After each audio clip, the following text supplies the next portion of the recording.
The biggest lesson I took from Normal People is this: say what you feel and risk it. Normal People by Sally Rooney follows the complex, often messy relationship between Connell and Marian.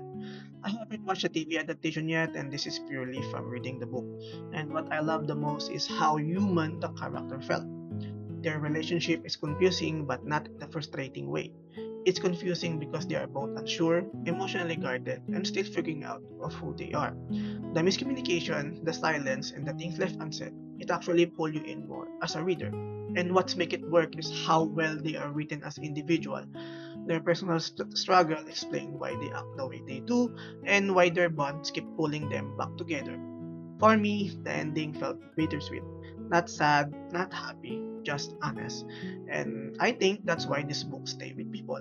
Because sometimes love isn't about clarity. It's about timing, fear, and whether you're brave enough to say what you feel. Thank you.